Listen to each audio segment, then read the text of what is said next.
No, normalmente empezamos con las cosas que son, pero en este caso me gustaría mucho empezar con las que no son. ¿No hubo masones en la independencia paraguaya? No, no hubo masones en la independencia paraguaya. Es más, el único vínculo masónico con la independencia fue cuando ocurre la batalla de Tacuarí Ujú, y cae, o sea, gana el ejército paraguayo realista contra el porteño, y ahí el comandante porteño, que era Manuel Belgrano, quien sí era masón, tiene una charla larga con los líderes del ejército paraguayo, y después él tiene correspondencia con algunos de ellos. Ese fue el único vínculo masónico que nos une, que de alguna manera nos une con las otras claro. independencias, pero nada más.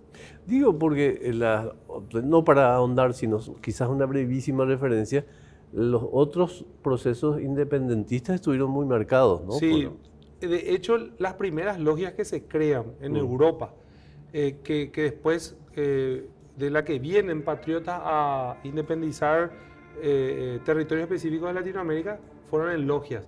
Fueron logias que se formaban en algunos casos para eso. Tenían los toques masónicos, los símbolos masónicos, pero sus reuniones o tenidas se basaban en: esto es lo que tenemos que hacer para llegar al poder, esto es lo que tenemos que hacer para derrocar a los españoles. Entonces, eso nos llevó acá. Los principales referentes, San Martín y Bolívar, fueron masones. Estoy buscando el segundo no. El Mariscal López sí fue masón. No, definitivamente tampoco. No, tampoco fue. De hecho, durante los procesos San Fernando, que fueron los famosos procesos militares que afectaron a un importante grupo de políticos, militares, durante la Guerra de la Triple Alianza, muchos fueron ajusticiados por el simple hecho de haber sido señalados como masones, y otros torturados también. De hecho, en una parte del libro nosotros ponemos una imagen donde se le está torturando a un masón norteamericano por el Que era hecho un de ser... empleado de la embajada. Claro, creo, ¿no? le salva el gobierno norteamericano a él, pero terminaron muchos fusilados por la cuestión esa de era masón, y ante la duda. Justamente nosotros empezamos explicando en el libro, porque siempre corría el mito, la fantasía de que López era masón, Claro. que la masonería ya se había iniciado alrededor de 1845, en época de Don Carlos, y empezamos explicando a la gente que manejaba esa fantasía, por llamarla de alguna manera, les desencantamos un poco porque no hay documentación que pueda aseverar eso. Lo que sí podemos decir fehacientemente, que la masonería en sí empieza en la República del Paraguay en 1869 con la invasión de las tropas aliadas a Asunción.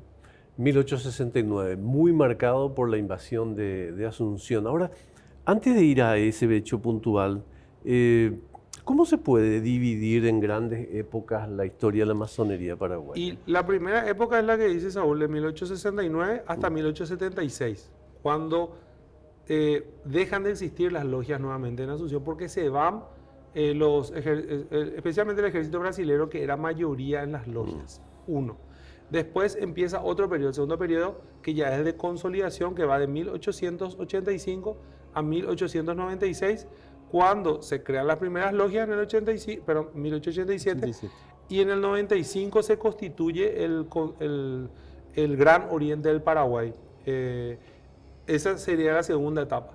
Después viene una etapa en la cual hay muchas disputas entre los dos principales pilares del Gran Oriente del Paraguay, que son el Supremo Consejo Grado 33 y la Gran Logia Simbólica del Paraguay. El tercer periodo, 1923, cuando se independiza la Gran Logia Simbólica del Paraguay y se convierte realmente en la entidad más importante de la masonería en Paraguay. Y nuevamente de ahí hasta la Guerra del Chaco. Es más, tiraría hasta el gobierno de Higinio Morínigo, donde ocurre la primera persecución a la masonería. Y a partir de ahí la masonería se va retrayendo y lentamente va desapareciendo. Luego tiene un segundo aire ya en la década de 1960 con Alfredo Stroessner. Ese grupo que empieza en 1960 nuevamente con la masonería se consolida o se fortalece a fines de 1970. Ok. Terminamos ese periodo y ahí empieza el periodo para mí más triste de la masonería, que tiene que ver con las disputas personales que hacen de que años después ocurra un primer cisma en el año 1996 y un un segundo segundo. cisma más grande en el año 2005. En Sí. esa etapa que señala Fabián, hasta el año 1912 más o menos, la masonería era totalmente pública. Así mismo. Los desfiles en épocas de festejos patrios o alguna fecha alusiva, la invitación salía en los periódicos para toda la población en general. Pero ese estado del arte, digamos, público de la masonería, como muy público, ¿se daba a nivel global o sucedía en Paraguay, nomás que se puede decir, después se volvió discreta o secreta? No, se daba en Uruguay. Lo que pasa es que coincidió también con un periodo, sobre todo Uruguay y Argentina, de la que Paraguay siempre se alimentó masónicamente hablando. Ellos ya tienen estados laicos a partir del inicio del siglo XX, entonces no había problema. Paraguay sí. En Paraguay empezó una guerra que lo habrás visto en el libro, que abarcamos mucho esa confrontación. Entonces era normal, en la región por lo menos era normal. Hasta ahora en Estados Unidos siguen saliendo en fechas patrias los masones vestidos para desfilar en honor a su patria. Ah, mira. La historia es riquísima realmente, lo pueden encontrar en un libro que tienen ahora, que están observando en este momento. Pero antes de entrar en las preciosas conspiraciones que se dieron durante toda la historia, hubo gestos de muchísima humanidad, digamos, en la posguerra por parte de los primeros núcleos, ¿no? Hospitales. Sí, de hecho, la masonería es ¿cómo se dice? El término exacto, la beneficencia, es uno de sus pilares. Y así, a partir de masones se crean esta primera sociedad de socorros mutuos, de Italia, de Alemania, de España. Todos comienzan con masones. Ah, sí. Y después se consolidan ya con la población que va llegando y los masones van dejando esos lugares. Pero después siempre apoyaron a instituciones benéficas. Hay que recordar que en Paraguay hasta el año 1914, 1915, todo lo que hoy conocemos como hospital de clínicas, qué sé yo, el leprocomio, el neuropsiquiátrico, eso dependía de sociedad de mujeres que se encargaban de juntar la plata y sostener esas instituciones. Después nomás vino a depender del Estado. Pero hasta ese 1915 los masones ayudaron mucho a sostener esas instituciones. El asilo que creó la Logia Fe también en 1869. En la posguerra abarcaron gran parte de la población donde el Paraguay no tenía prácticamente nada. El paraguayo no se alimentaba normalmente, ¿verdad? Entonces, en Asunción fallecían por día desde agosto de 1869 hasta principios de 1970, un promedio de 50 personas. Hambre, enfermedad. Justamente la Logia Fe le llega a atender a 2.000 paraguayos de una población de 10.000. Es un número gigantesco. Lo otro que después le pregunto, pero me llamó la atención, es el enorme esfuerzo que hizo la Logia Masónica Paraguaya con sus correspondientes en Argentina y Brasil al respecto de un intento de condonación de la deuda. Ruinosa deuda. Pero después hablemos. Hay una cuestión que está muy inmanente ahí, que es el tema de la fraternidad, que parece que no funcionó muy bien en el caso de Paraguay, porque la no fraternidad provocó incluso el nacimiento de partidos políticos. Sí. ¿Cómo fue? ¿Cómo es que la masonería es padre de los dos partidos políticos más potentes de Paraguay? Lo que pasa es que hay que ser sinceros. Siempre los intereses personales van a prevalecer. Y es tan raro porque la Logia Aurora del Paraguay, que es la primera que se instala en ese periodo, el segundo periodo que te dije que se consolida la masonería en Paraguay, se fundó 6 días antes de los hechos de Villarrica, que desencadenan la fundación de los dos partidos políticos tradicionales. Es más, Taboada y Caballero compartieron esa apertura de esa primera logia y después terminaron siendo presidentes de los dos partidos políticos tradicionales. O sea, evidentemente la cuestión personal primó sobre la hermandad. Cuando decís los hechos de Villarrica, no estamos hablando todavía sobre la No. Avenida del Libre Pensador, que es un capítulo... El 12 de junio del año 1887 hubo una elección en Villarrica, donde hay una pelea entre los caballeristas contra los taboaístas, voy a decir. Se pelean en el lugar electoral, y cuando eso, Bernardino Caballero era poder, porque estaba como presidente Patricio Escobar. Todos los opositores son puestos en un tren y vienen presos a Asunción. La minoría fue apresada. La mayoría fue apresada. Sí. Llegan a Asunción y a partir de que ellos salen libres, comienzan a organizar lo que es el Centro Democrático y el Partido Liberal. ¿Y qué es el Partido Colorado? Es una reacción a esa fundación. Claro. Entonces ahí el Partido Colorado se funda también el mismo año. Y la Logia Aurora se había fundado el 6 de junio, o sea, 6 días antes nomás de la pelea de Villarrica. Mira. Esa historia que les planteaba, que es una historia encomiable de mencionar. Los esfuerzos que se hicieron desde Paraguay con las fraternidades de Brasil y Argentina para intentar pelearle a la ruinosa deuda de la guerra. En el año 1912 es el primer intento de condonar la deuda a través de los masones. Los masones habían tenido ya una vinculación a través de Rebaudi, Ovidio Rebaudi, un paraguayo que residió mucho tiempo en Argentina, tenía vinculaciones con la Gran Logia de Libres y Aceptados Masones, se llama, la Gran Logia de Libres y Aceptados Masones de Argentina. Y a través de ellos se hacen las gestiones y se logra. Es más, el presidente Roque Sáenz Peña era masón, el presidente de la República cuando eso. Y él dice, mientras yo sea presidente, nadie va a reclamar esa deuda. No sabemos qué pasó ahí, pero Eduardo Scher, que era masón también, presidente paraguayo, no se anima a solicitar. Cuando ya estaba toda la gestión hecha. Yo calculo que tuvo miedo de que genera un tipo de crispación con Brasil, y para evitar eso entonces no se metió en la cuestión. Pero sí, los masones fueron los que hacen ese primer reclamo y muchos años después también al Brasil le hacen el reclamo de los trofeos, y ese sí se logra, porque viene la espada del mariscal, viene el archivo que tenía Río Branco, y otras reivindicaciones que se lograron también. Lo último sucedió ya hacia fines de la dictadura, o sea, en la última década de la dictadura. Las últimas sí, revoluciones. 1981 es la última revolución. Sí. Y Stroessner se acerca y agradece personalmente a quienes él conocía que eran masones, porque hay que decir también que durante la hegemonía de Alfredo Stroessner le dejó a los masones libres, o sea, no una persecución como hubo con otro gobierno. Exacto. ¿Pero por qué? Porque había muchos veteranos en la guerra del Chaco. Él tenía un respeto porque él había sido veterano en la guerra del Chaco. También con Uruguay los masones tuvieron mucha relación en la condonación de la deuda de guerra, porque Máximo Santos era presidente de Uruguay en 1885. Bernardino Caballero, presidente paraguayo, y José II de Cut, parte del gabinete de Bernardino Caballero, y los tres masones hacen posible que se devuelva trofeos de guerra. Creo que fue uno de los primeros que devolvió. El primero que devolvió.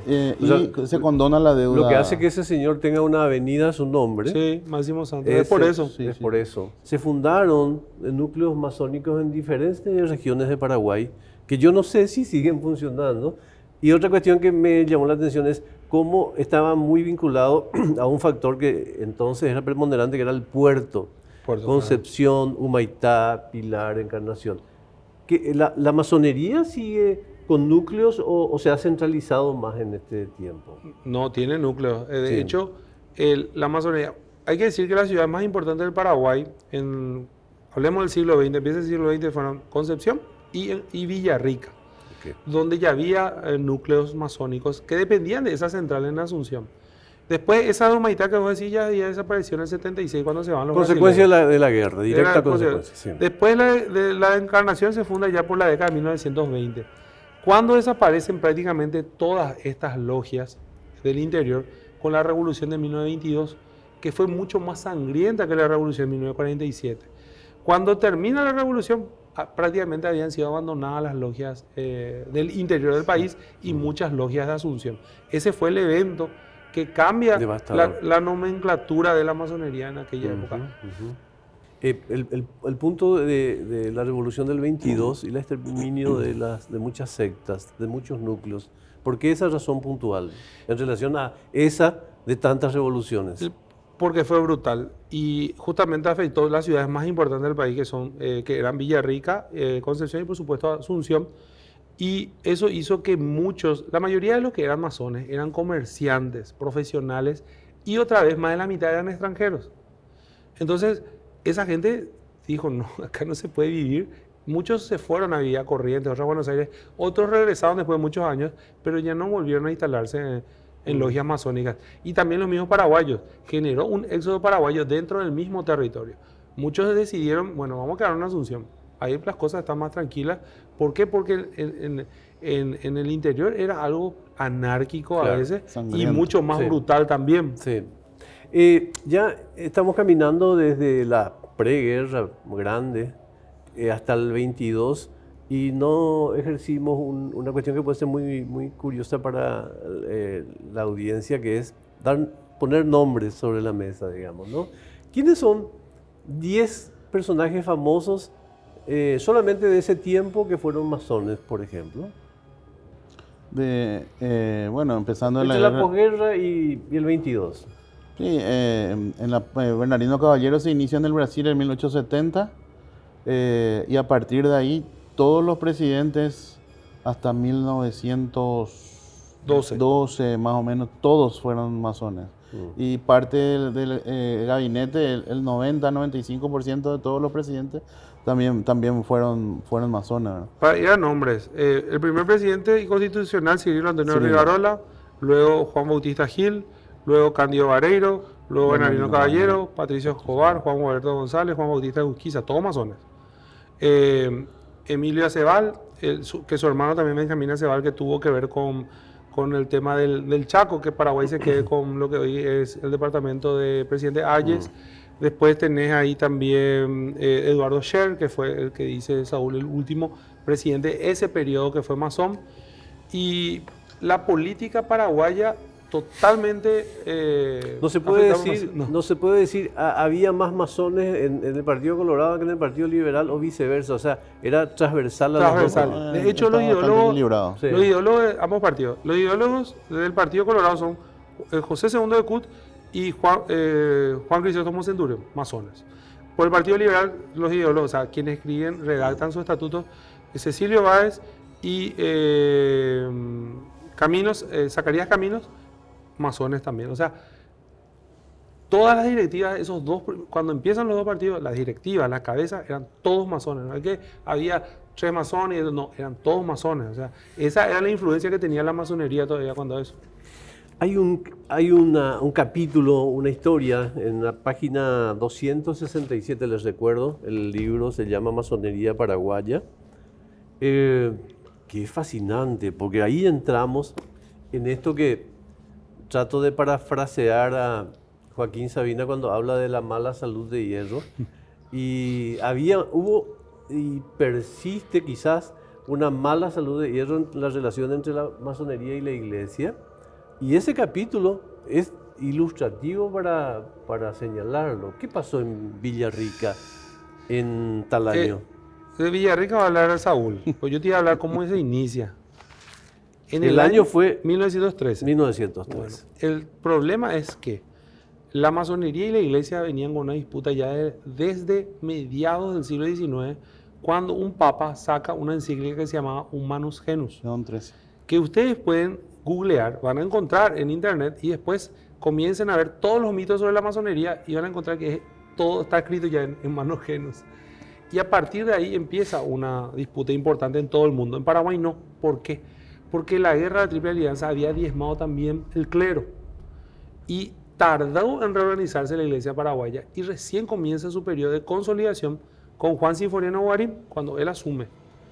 Y allá por el año 1895 él saca su carta pastoral, que es sobre la francmasonería, donde le ataca brutalmente a la masonería. Y a partir de ahí empieza una guerra sin cuartel entre masones e iglesia católica, que tuvo diferentes etapas también. ¿Por qué?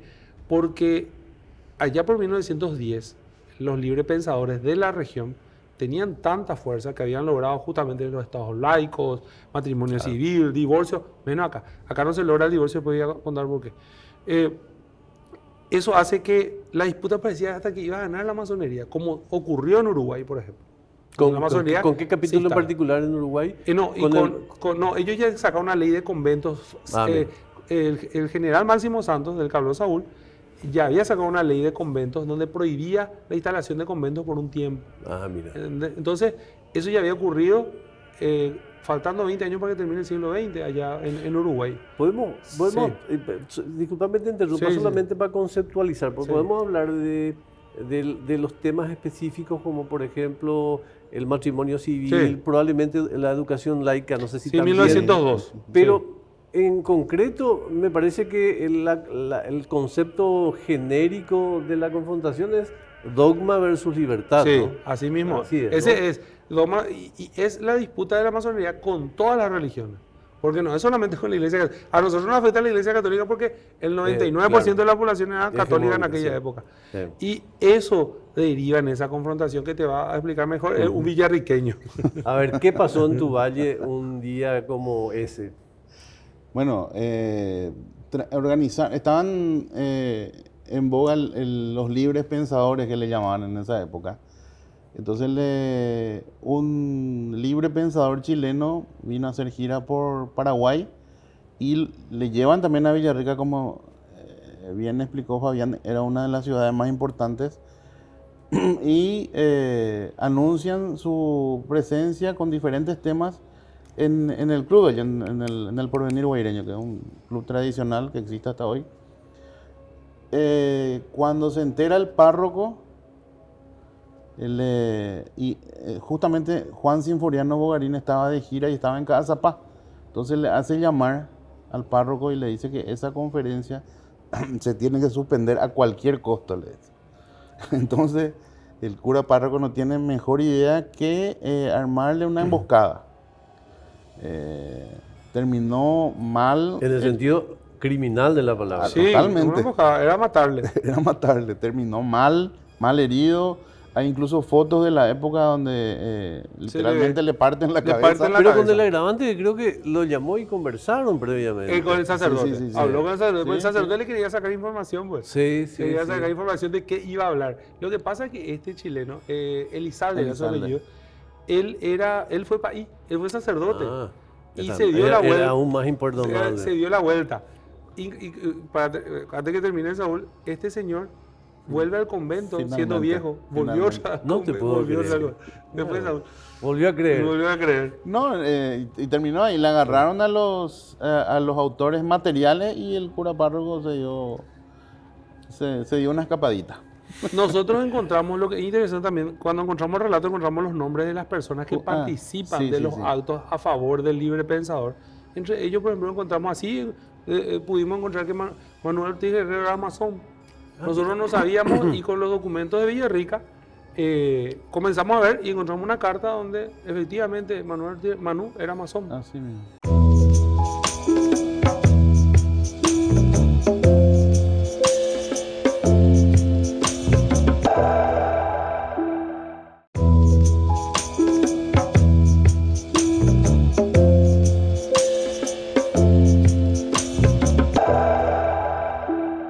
¿Cuáles son las disciplinas que están más pobladas históricamente por la masonería? La política, evidentemente, ¿verdad? Los poderes del Estado. No digo histórico, si tuviera que ser... No, históricamente, hasta que comienza hasta que la masonería tiene que volver a sus logias definitivamente, eran comerciantes, la mayoría. La mitad por lo menos eran comerciantes importantes. Después había, por supuesto, políticos, había... cuando eso, muy pocos abogados. Las guerras habrán acarreado generales, supongo. Generales. No, ya había muchísimos militares que se iniciaron muchos años antes de la guerra, entre ellos José Félix Tigarribia, por ejemplo. Ok, de eso vamos a hablar. Quiero redondear el tema iglesia. Las últimas escaramuzas se dieron hace poco tiempo con el tema de la inauguración de un monumento. Un monumento ahí en el frente al aeropuerto. Sí. Me pregunto, ¿nunca hubo un diálogo iglesia-masonería? Sí, Hubo diálogos. De hecho, en el canon que saca Juan Pablo II, ya no usa el término masonería dentro de las sociedades prohibidas. Pero después salió Ratzinger, que era cuando eso, Claro. de la doctrina de la fe, dijo, no, los masones siguen siendo nuestros enemigos. De hecho, Francisco le echó hace 2 o 3 años a un sacerdote que descubrieron que era masón también. O sea, hay todavía esa disputa, pero siendo sincero, Augusto, ya no tiene la importancia y la relevancia Claro. que sí tenía hace 100 años, donde eso afectaba a todo el Estado. Sí. Hoy en día esta disputa ya es de argelería más que otra cosa, porque ya estamos para pensar en otros términos.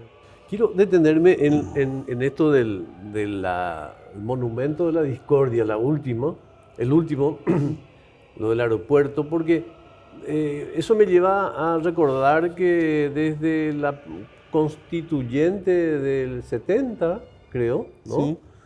Hubo vestigios monumentales de las logias en Paraguay, ¿no? Sí, de hecho el monumento que está y que es uno de los más antiguos de la República, el que está frente a la comandancia de la policía, fue inaugurado en 1873. Es un monumento que tiene alegoría masónica, con las columnas, con disposición hacia el oriente y cuyos gastos también fueron solventados prácticamente en su totalidad por la masonería, ya que todos o gran parte de los constituyentes eran masones. Claro. Y lo último, lo del aeropuerto, ¿qué Lo del consistió? aeropuerto, hay un monumento, hay una escuadra, hay un compás, y están las fotos de Estigarribia y la de Bernardino Caballero, una imagen, pero creo que hicieron De bienvenida. así como podría ser una imagen del Rotary Club Claro. o el Club de Leones. Ahí entras a Encarnación y está la estatua de Roque González Santa Cruz. O sea, Sí, no hay problema sí, con sí. quien te salude cuando entras a la ciudad. Depende si mira hacia el oriente, ya Ya- vas pillando. Vas pillando. Después vamos a llegar a la guerra del Chaco, que estuvo también muy marcada. Sí. Como que en un momento los dos comandantes eran masones, el Así de este fue. lado y de la otra orilla. Sí, así fue. De hecho, hay que decir, la mayoría de los comandantes paraguayos que fueron a la guerra se iniciaron mucho tiempo antes de la guerra. Estigarribia se había iniciado en 1915. Su cuñado le llevó, de apellido Casco, que fue el papá de la coca, Carmen Casco Carmen Lara, Lara Casco. Siendo él, capitán. siendo capitán, le lleva a la masonería, se inicia él, y después muchos oficiales entre ese periodo de 1915 a 1922, que es justamente el hecho de la revolución. Estigarribia inclusive era muy activo en la masonería hasta que toda la cuestión del Chaco explota en 1927 con la muerte de Adolfo Rojas Silva, y a él le envían y le meten en el Chaco. Ve cómo solucionar el tema del Chaco, ve todo lo que haya que ver, qué se necesita. Entonces él se termina alejando de la cuestión masónica. Pues llegó hasta el grado 18, que es un grado muy alto en el Sí. escocismo. Y después tuvimos el comandante de la aviación, Daponte, el de los arsenales, el capitán Bozano, el de los zapadores, o sea, varios comandantes importantes de la guerra del Chaco fueron masones. Y era masón también Bush. Bush, Que Herman no es Bush. Bush con S, sino con Bush, C. Y me pregunto, ¿en algún momento el comandante masón de Paraguay, Estigarribia, habrá hablado en tono de masones, de fraternos con el comandante? ¿Habrá existido algún tipo de negociación? No existe ningún... No, negociación no. Termina la guerra y ahí recién ellos se ven. Ok. Sí, evidentemente fueron muy fraternos ambos, porque se comienzan a regalar cosas. Cada vez que se veían se regalaban una pistola o algo, entonces Ok. un reloj. Sí, a partir de ahí sí, pero antes de después de de que la termine la contienda. guerra, después de la contienda, antes de que termine la guerra, ellos no tuvieron ningún tipo de encuentro. Hubo nada menos que un hospital masónico y se llamó así. Hospital masónico. Y ahí también te das cuenta que va desapareciendo la masonería de los periódicos. Haciendo un trabajo sobre justamente los caídos, los paraguayos que murieron en combate, yo leí todos esos diarios, durante meses leí, todo 1932 hasta 1935. No hay ni No una hay sola referencia. referencia. ¿Y por qué, Ya, no, ya le habían sacado inclusive de los periódicos de la masonería. por qué era tan natural, es más, tan natural que llevaba una denominación así hasta ese tiempo y después desaparece Y de los medios? Y ¿quién prohibió la cita? no es que prohíbe. La Iglesia Católica le gana a la masonería luego de la Revolución del 22. Es fundamental para entender la cuestión masónica. En 1922, quienes logran la paz de alguna manera son los de la Iglesia Católica. Y años antes había ocurrido un hecho que cambió el mundo, que fue la victoria de los bolcheviques en Rusia, el comunismo. Colorados y liberales, que eran liberales ambos, porque hay que decir que Claro. ambos nacieron liberales, Claro. comenzaron a volverse más conservadores. Dijeron, vamos por acá tenemos un enemigo que... Porque hay que decir, los dos son Sí. partido cúpula, Sí, oligárquicos, sí. ambos. Entonces, el comunismo es más peligroso. Entonces volvieron a juntarse más con la iglesia. Porque la iglesia tenía la misma La misma intensa cosa- agenda. digamos. Intensa Yo agenda anticomunista. he accedido a unos documentos que, revisando el archivo del monseñor Bogarín Argaña, Sí. De la cantidad de correspondencia existente al respecto de oponerse al comunismo, ¿no? Exactamente. Entonces, Paradójico porque después se convierten en obispos tercermundistas. Décadas bueno, más tarde. décadas después. Sí. Pero bueno, en esa época se juntan otra vez los partidos con la Iglesia Católica y a partir de ahí la masonería, Y los masones vuelven a sus templos. definitivamente. A eso se debe la desaparición pública. Exacto. Y se vuelve a esta condición que mencionaba, porque una vez me corrigieron cuando hablaba de sociedades secretas. No, porque anteriormente no tenían problema, entre comillas, en la confrontación. Sí, sí. Ahora, ¿hubo un nacionalismo masón? He leído alguna frase en el libro. Sí, pero posterior a Stroessner. O sea, Ok. ya con Stroessner, o sea, posterior a la guerra del Chaco. Anteriormente, y eso también fue uno de los pilares que aprovechó la iglesia. Aunque la iglesia tampoco adhirió completamente al discurso nacionalista, porque había sectores de la iglesia que estaban todavía un poco alejadas de la figura del mariscal López. Los masones no, porque había muchos que habían sido legionarios, otros que Cecilio Báez, por ejemplo, fue uno de los que más peleó en contra de ese discurso cuando nació. Pero la masonería no se metió en esa guerra lopista, antilopista. Directamente como institución no. Hay referentes de ambos sectores. Está Manuel Ok. Domínguez, que era masón y que era nacionalista. Está Pablo Maquisfam, que también fue un nacionalista muy importante. Y después, como lo que yo te dije, que era José II de Cut, Cecilio Báez, eran anti, y había demasiados extranjeros que no veían con buenos ojos tampoco el discurso nacionalista paraguayo. Enrique Solano López también, que Enrique Era masón. Era Enrique masón, Solano, sí. inició en la Liga de Libertad, que fue el que empezó la reivindicación de su padre, ¿no? No me quiero olvidar de un hecho que fue casi tan rimbombante como el desgraciado hecho de Villarrica, que fue aquel caballero joven masón que en el corazón de esa intensa puja a principios del siglo decidió casarse solamente de civil. Vicente Ramírez. Vicente Ramírez, Que fue sí. canciller después. Ah, sí. Sí, fue ¿Cómo, canciller. cómo es esa historia? Y él era masón. Él ya era masón, se iba a casar con la hermana de Ignacio Apane. Y lo que pasa es que toda la sociedad, hay que entender el contexto. Hoy estamos en una sociedad mucho más grande que aquella, pero en esa época todo lo que tenía que ver con la alta sociedad se sabía ya en los periódicos. El casamiento, el bautismo, la muerte, todo se informaba en los diarios. Era el Y Facebook de la era el esa Facebook de época. la época. Así mismo. Sale Ramírez a anunciar su casamiento con Pane y dice que solamente va a ser civil. Lo Y cual la, es un y la escándalo. iglesia, es un escándalo. La iglesia se le fue encima. Cuando eso había dos periódicos católicos, entre ellos Los Debates, que era el más popular, y le pegaron con todo. Y ahí salen los masones a defenderle. Una lista de cientos de personas que habían firmado una protesta contra los debates por la forma en que le trataron a Ramírez por el hecho de que él se quiso casar de civil nada más. Ujú. Algunas cosas sueltas rápidas. ¿El deporte el liderazgo deportivo estuvo marcado no por la masonería? Enrique L. Piño fue mucho tiempo presidente de lo que hoy es la Asociación Paraguaya de Fútbol. Ok. William Paz. William Paz, por supuesto. Y él termina construyendo el Defensor del Chaco, que es todos, desde el arquitecto hasta el intendente municipal, hasta el presidente de la República, todos eran masones. Ok. Todos, o sea, ¿por qué digo el presidente de la República? Porque Sher es el que termina donando parte del predio para la construcción del estadio. Esa constancia de presidentes masones, presidente de la República, ¿siguió en el tiempo o se discontinuó después? Sí, se continúa con él. Termina ahí. Realmente no sabemos, con Saúl buscamos mucho el tema de, ¿era Eligio Ayala masón? Ok. No sabemos. ¿Usted Ayala era masón?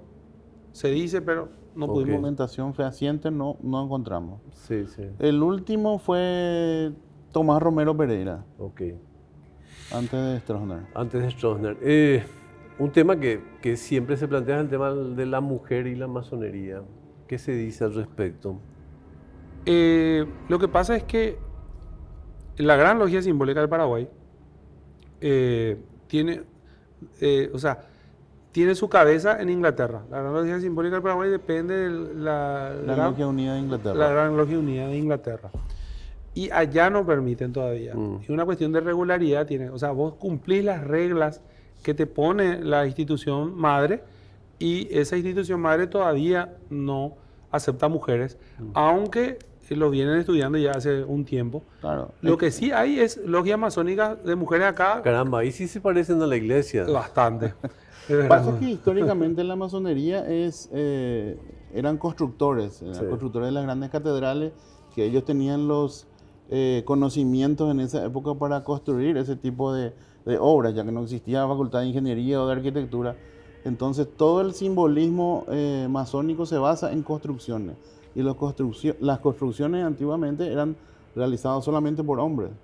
Entonces, claro. históricamente viene esa rama. Pero hay logias, en Paraguay hay logias solamente mujeres y hay Sí. logias mixtas con las cuales la Gran Logia tiene las mejores relaciones, Ok. solamente que dentro de la Gran Logia no. Entiendo. Probablemente se está sobredimensionado el poder influyente de la logia en el tema de la burocracia, ¿verdad? De los cargos. Lo de la justicia lo es un caso emblemático que se comenta por todas partes, que cualquier cachorro de aspirante a la burocracia tiene como sitio de enrolamiento la masonería. Eso, ¿cuánta realidad tiene y en qué medida se busca regular en todo caso? Bueno, hasta donde yo sé, la masonería es una institución filosófica, filantrópica, progresista, ¿verdad? Entonces, trata de elevar al hombre desde otro punto de vista. O sea, hay nomás en cuanto a la masonería, mucho mito, creo yo, ¿verdad? Entonces, puede también ser eso mismo que mencionás, puede pasar o que pertenezca a este partido o a este partido, o sea gestatiano, o sea Opus Dei, o sea... Ok. La fraternidad, las cofradías. Las cofradías, Aparte que hay que salvar también la institución Claro. de los individuos, ¿verdad? Eso es lo que pasa con la masonería todavía hasta ahora, que nos dimos cuenta con el tema del libro y también la respuesta de la gente. Por más que la mayoría es una respuesta positiva, pero vos te das cuenta, hay mucha estigmatización con la masonería es.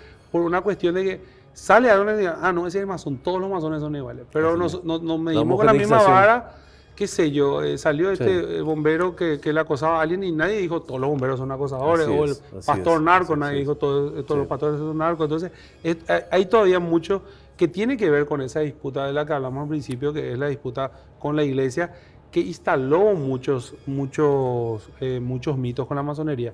Y quiero aclarar ya algo antes, porque después, no, ese es un libro que es anticlerical, y no. Lo que nosotros hicimos es contar lo que fue pasando. Contamos también las cosas que los masones le hacían a la Iglesia Católica, porque ¿qué es lo que hicieron ambos? Le condenaron moralmente al otro simplemente por ser parte de una institución diferente. Y lo hicieron los masones también. De hecho, los masones querían que se prohíba que entre sacerdotes a Paraguay. Una locura era. O sea, paladín de la libertad pidiendo que no ingrese alguien por pertenecer a otra institución. Entonces, queremos nomás aclarar eso porque la gente no diga, no, estos van a venir a hablar más de la iglesia. Claro. Ahora, ¿cómo ven el futuro de la masonería? ¿Se ha ayornado o ha sido una institución lenta en ayornarse, como la iglesia? ¿Y qué desafíos tiene de futuro a propósito de ayornarse a los nuevos tiempos? Yo creo que este libro es un primer paso para que la masonería se vuelva a abrir a la sociedad, así como eran en 1900.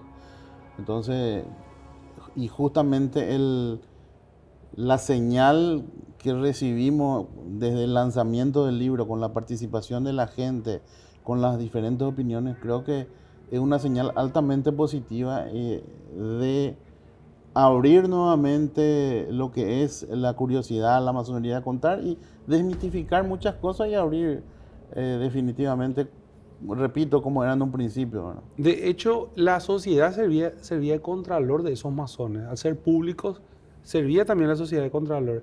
Hoy en día, el masón trata de ocultar su condición, la mayoría, no todos, tratan de ocultar su condición porque justamente está ese estigma del que hablamos hace rato. Lo que dice Saúl es cierto. El material nace con la idea de abrirse a la sociedad y de hecho se va a preparar un museo ahora en función al libro y después se van a abrir los templos, o sea, los templos de la Gran Logia, donde se va a hablar de masonería e historia para el público en general que quiera participar, por supuesto, pero hay una idea de mostrar más apertura y de mostrar lo que hacen los masones todavía por la sociedad paraguaya. Claro, no se puede explicar la evolución de la historia paraguaya, la historia política paraguaya, sin la masonería. Sin la masonería, Sí. como no se puede explicar la historia paraguaya sin la iglesia. Sí, totalmente. De hecho, justamente veníamos comentando días atrás, el libro, si bien tiene el nombre de Masonería Paraguaya, Recopilación Histórica, es un libro de historia paraguaya. O sea, al que le guste la historia paraguaya, el que quiera conocer la historia paraguaya, muchas cosas van a comprender leyendo este libro. Bueno, los ritos de enrolamiento a la masonería, que suelen ser como muy llamativos, de gente en traje, en las calles céntricas y compañía, generan eso que mencionás, y para la gente es un dato mayor, pese a que probablemente para la institución es una cuestión intrascendente o rutinaria. Y cito esto para plantear, digamos, casi como último tema, ¿en qué medida lo cofrade, o sea, lo cerrado, se compadece también con estos tiempos en que la comunicación ha evolucionado tanto que está al interior de nuestras casas, digamos, ¿no? Sí, vos puedes ver los videos, de YouTube puedes bajar un ritual de iniciación masónica, o sea, Okay. no, la cuestión es tratar de entender la simbología, porque todo Sí. esto, este templo tiene una simbología Porque la masonería es simbólica. simbólica, tiene muchísimos símbolos. Entonces, como justamente la idea de abrir el templo es explicar qué significa todo esto y por qué el masón adhiere a las cuestiones que tienen que ver con la institución. Hoy en día, grandes secretos ya no hay. Justamente por lo que vos estás Está diciendo, todo en que internet. está en internet. O sea, vos googleás y querés saber algo de masonería y vas a encontrar. La idea es matar los mitos y tratar de generar también puentes con las instituciones que de repente son algunas instituciones, justamente con la Iglesia Católica, con la que sigue habiendo esa pelea que, como te dije hace rato, ya me parece intrascendente, pero bueno, hay que hacer esos puentes para que estas sociedades, Iglesia Católica y masonería, por lo menos de manera apartada o juntas, funcionen bien. Para agradecerle. ¿Hubo uno que yo conozco, hubo más candidatos masones o Euclides fue el único? No pido nombres. Espera un poco. Un candidato a vicepresidente, yo sé que quería ser parte de la institución, pero no. Masones, creo No había. que Euclides era. Muchísimas gracias. Muchas gracias. No, gracias a ustedes por el espacio. Al programa.